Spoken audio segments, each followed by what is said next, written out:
नमस्कार दोस्तों, स्वागत है आपका अपना यूट्यूब चैनल टुडे एग्जाम पर। दोस्तों आज है आपका 25 जनवरी 2023 और आज आपका जो है एसएससी जीडी का एग्जाम था। फर्स्ट शिफ्ट का एग्जाम समाप्त हो चुका है।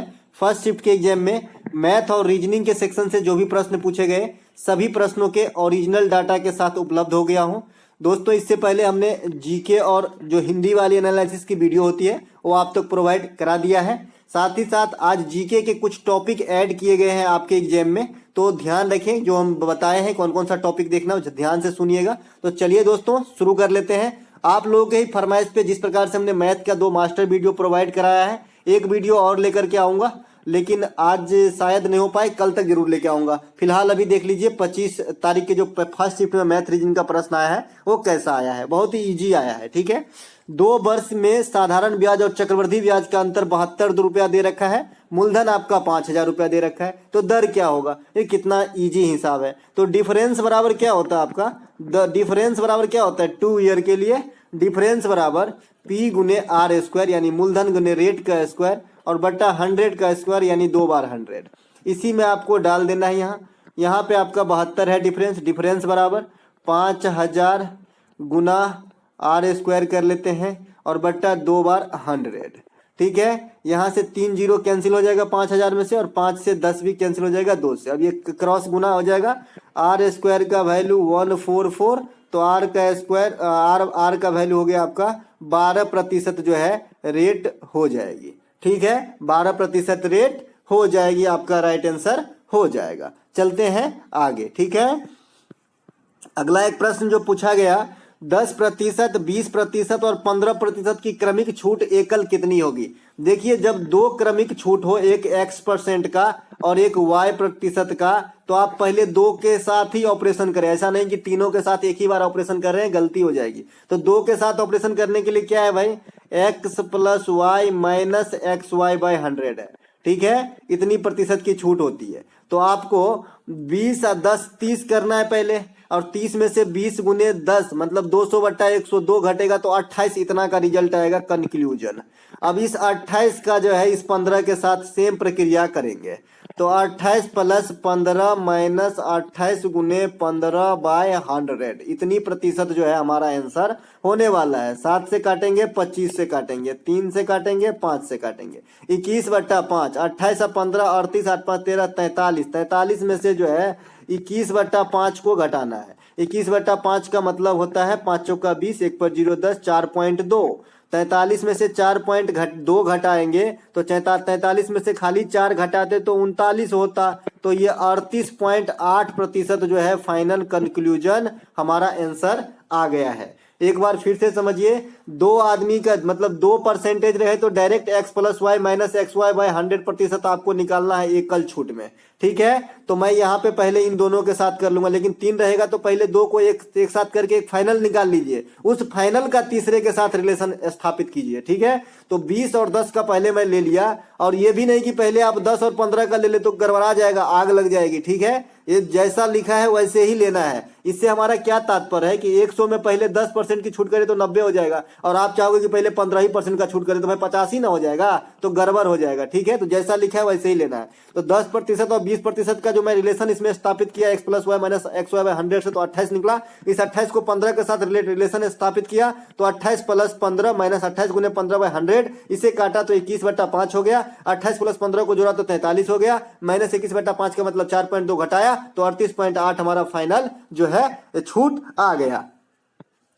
अगला जो प्रश्न है, एक मतदान में कुल मतों की संख्या 5600 दे रखी है। यदि मतों की जो है 20% अवैध हो गया, बोगस हो गया, तो वैध मतों की संख्या कितनी है। देखिए प्रश्न सबसे लो लेवल का प्रश्न इसे कहा जाता है।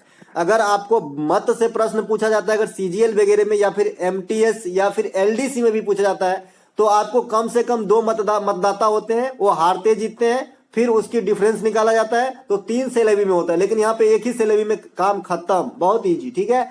20% हो गया तो कितना बचा भाई, 5600 का 80% बच गया, सीधा सीधा वैध मत है ना। 5600 का 80% सीधा सीधा आपका वैध मत जो है बच गया है। ये दोनों जीरो से जो है कट गया।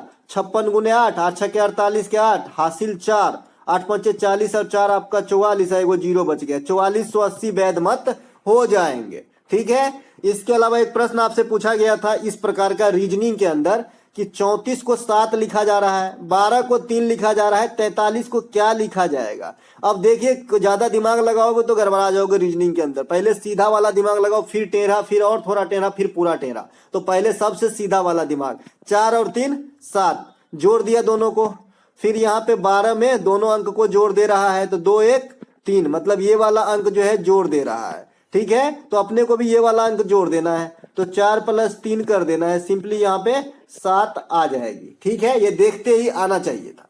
अगला एक प्रश्न पूछा गया था, 10% लाभ पर किसी वस्तु का विक्रय मूल्य आपका 880 रुपया है, तो 25% की हानि पर वस्तु का विक्रय मूल्य क्या होगा। अब देखिए 10% के लाभ पे है आपका कितना, 880, मतलब 110 यूनिट की वैल्यू या फिर 110% की वैल्यू जो है 880 है ना। इसको काट दिए हम, 11 8 के 88, 1% की वैल्यू 8, तो 100% की वैल्यू जो है हमारा कितना हो जाएगा, 800 रुपया हमारा निकल गया क्या, सीपी, कॉस्ट प्राइस। अब बोलता है 25% की हानि करवा दो, है ना, तो 25% की हानि में विक्रय मूल्य क्या हो जाएगा, तो 800 रुपये का 75%, मतलब 3/4, यानी 75/100 से गुना करेंगे तो 3/4 होगा। इतना तो छोटा आपको याद रहना चाहिए। 4 से इसको काटेंगे, 4 दूनी 8, 200 से कटेगा। तो हम अगर इस वस्तु को 600 रुपया में बेच देना मेरे भाई, तो 25% का हानि हो जाएगा, जिस वस्तु पे 880 में बेचने से 10% का लाभ हो रहा है। ठीक है,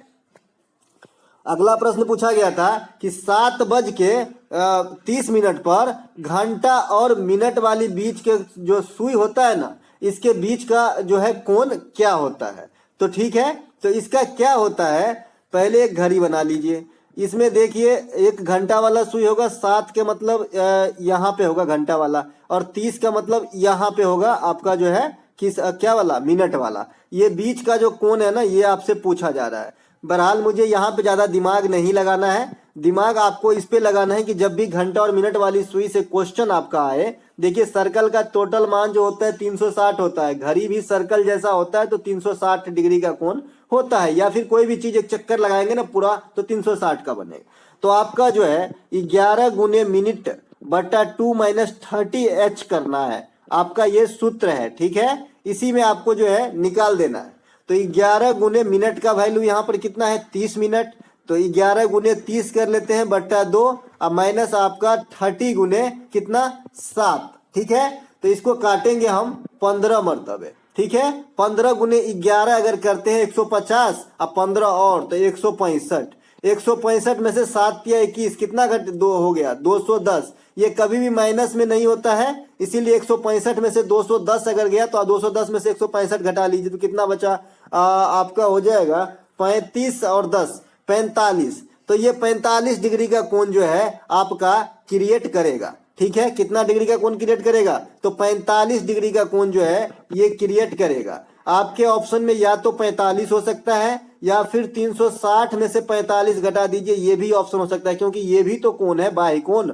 ठीक है, तो 360 में से 45 घटाएंगे तो 315 भी आपका आंसर हो सकता है। ठीक है, समझ गए, चलिए आगे चलते हैं। इसके अलावा एक प्रश्न आपसे पूछा गया है, 20 बच्चों के एक क्लासरूम में औसत उम्र 20 वर्ष है, यदि शिक्षक को भी शामिल कर लिया जाए जिसका उम्र 50 वर्ष है, तो औसत वृद्धि क्या होगी। देखिए मैं बताया था शॉर्ट ट्रिक वाला कि भाई 20 बच्चे का क्लास है, अभी जो है 20 बच्चा है ना, इसका एवरेज कितना दे दिया आपने को, 20 ईयर दे दिया है। ठीक है, एक टीचर की एंट्री हो जाती है इसमें, +1 कौन आ रहा है, शिक्षक महोदय इसमें जो है आ चुके हैं। अब टोटल जो अंदर में आदमी हो गया, ये कितना हो गया, +1 मतलब 21 आदमी हो गया। ठीक है, अब औसत उम्र में वृद्धि बोल रहा है। ठीक है, तो देखिए इसका उम्र कितना है, 50 वर्ष, तो 20 अगर डाल दे तो कोई प्रभाव नहीं पड़ेगा, लेकिन 30 जो ज्यादा उम्र लेके ये आ रहा है, ये 21 पे प्रभाव डालेगा कि नहीं डालेगा। ठीक है, डालेगा ना मेरे भाई, तो कितना औसत वृद्धि होगी, है ना, तो 20 रहता तो कोई नहीं, तो ये जो है आपका 30/21 का जो है आपका औसत वृद्धि हो जाएगा। ठीक है, इसको काट सकते हैं, इसको काट सकते हैं, 3 × 21, 3 × 30, 10/7, इसको और भी काट सकते हैं, 7 × 7, 3 पर 0 30, 7 × 4 28, 2 पर 0 20, 7 × 2 = 34। 1.42 वर्ष की जो है औसत वृद्धि हो जाएगी अगर 50 वर्ष के गुरुजी अंदर आ गए तो। वैसे आप दूसरे तरीके से भी बना सकते हैं, बच्चे वाले तरीके से। चलिए उधर से भी चलते हैं। देखिए 20 बच्चों का औसत उम्र 20 वर्ष है, तो टोटल कितना हो गया? 400 वर्ष हो गया, है ना। टोटल 20 बच्चे का, 20 बॉय का, है ना। इसके बाद अब जो है 20 + 1 21 आदमी का जो है 400 + 50 हो गया, है ना। 400 + 50 हो गया। अब मैं इसमें से घटा देता हूं 400 तो कितने बचे? 50। डायरेक्ट ऐसे ही देख लिए तो 50 बचे। और 50 जो है 50 में जो है आपका 50, हाँ एक सेकेंड, अगर 21 को 20 से गुना कर ले तो 21 दूना का 42, 420 घटाना पड़ेगा 450 में से, ठीक है, क्योंकि 21 आदमी अब हो गया ना, अब 20-20 औसत लेके। तो औसत वृद्धि आपसे पूछ रहा है, तो 420 घटा देंगे 450 में से तो 3, यही 30 जो है आपका सब पे असर डालेगा, 2100 आदमी पे असर डालेगा, तो 30/21 की वृद्धि होगी, ठीक है। और 30/21 कहने का मतलब अभी मैंने काट के निकाला था 1.42 की वृद्धि होगी। तो ये वाले तरीके से नहीं चलेंगे एग्जाम के अंदर। एग्जाम के अंदर जो मैं पहले बताया हूं उस तरीके से चलेंगे, कभी भी गड़बड़ी नहीं होगा और एक अलग सोच डेवलप होगा इस प्रकार के सवाल बनाने को, कि भाई आ रहा है कि जा रहा है। मान लीजिए ये टीचर महोदय बहुत कम उम्र के होते, मान लीजिए कि 15 ही साल का होता, तो औसत घटा देता। और कितना घटाता? तो ये 5 साल कम लेके आ रहा है ना, तो 5 साल और 21 में फर्क पड़ रहा है, तो 5/21 साल औसत घटा देता। तो अगर ये वाला तरीका आप सीख लिए ना तो रामबाण है। औसत वाला जो है ना 2 सेकेंड से ज्यादा नहीं लगते फिर, ठीक है। ये जाने और आने वाले बच्चे गए आए, औसत घटाया, वृद्धि किया, ये सब वाले में, ठीक है।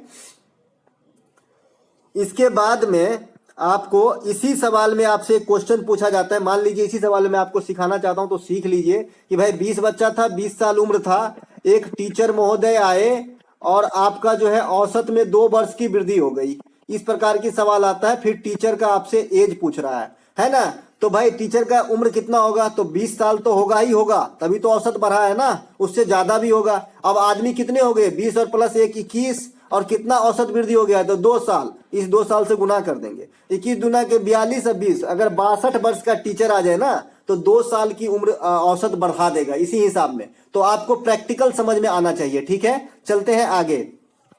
अगला एक प्रश्न पूछा गया था, 9 सेमी त्रिज्या वाले बेलन का आयतन क्या होगा यदि वक्र पृष्ठ का क्षेत्रफल 90 वर्ग सेंटीमीटर है। देखिए बेलन के बारे में मैं बता रखा हूं। यहाँ पे आपका जो है ये हाइट होता है, ये रेडियस होता है, πr² h जो होता है वॉल्यूम होता है, 2πr h आपका वक्र पृष्ठ होता है, 2πr × h + r जो है संपूर्ण पृष्ठ होता है। ये होती है आपका बेलन का। ये कहां से सूत्र आया है ये भी बताऊं। दोनों का सर्किल जैसे मुंह होता है, इसीलिए 2 बार सर्किल का क्षेत्रफल जोड़ा जाता है वक्र पृष्ठ के अंदर, कॉमन लेके फिर यही आ जाता है। अब यहाँ पे वक्र पृष्ठ का क्षेत्रफल से मुझे पहले हाइट निकालना पड़ेगा, क्योंकि बेलन का आयतन पूछ रखा है। तो मैं 2 × 22/7, आर का वैल्यू का दिया है 9, गुने h मुझे पता नहीं है, और इसके एवज में आपका 90, ठीक है। अब देखिए 9 दाहिन के 90, और इसके बाद 2 पचई के 10, ठीक है। उसके बाद क्रॉस गुना होगा तो 7 पचे के 35/22 जो है आपका 35/22 जो है आपका h की वैल्यू निकल के आ गई है। अब मुझे πr² h में रखना है, तो 22/7 रख लेता हूं।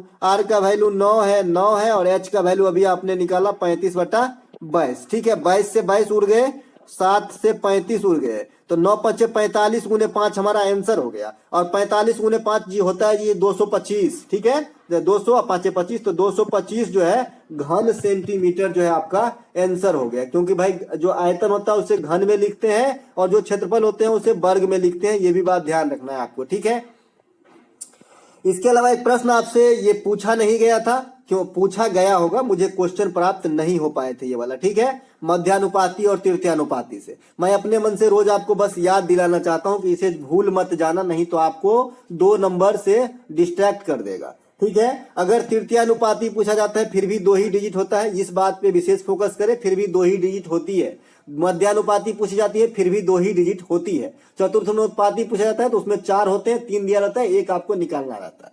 तो तृतीयानुपाती पूछे तो दूसरका का स्क्वायर कर देना है, यानी b², अब पहलुका से भाग दे देना है। अब मध्यानुपाती पूछे तो दोनों के अंदर डाल के गुना कर देना है रूट के अंदर, तो a गुने b, इसका जो रिजल्ट निकलेगा यही आंसर होगा, और मध्यानुपाती में इसका जो रिजल्ट निकलेगा यही आंसर होगा। तो दोस्तों ये थे आज के मैथ वाली एनालिसिस और रीजनिंग वाली वीडियो के एनालिसिस। अगर आपको अच्छा लगे तो लाइक कर लीजिएगा। साथ ही साथ मिलेंगे सेकेंड शिफ्ट के जीके जीएस वाली वीडियो एनालिसिस के साथ। और बहुत सारे बच्चे के जो है आर्टिकल के ऊपर वीडियो बनाने के लिए कमेंट आ रहे हैं, तो मैं उसके लिए भी सोचूंगा। मिलेंगे एक नई वीडियो में, तब तक के लिए जय हिंद।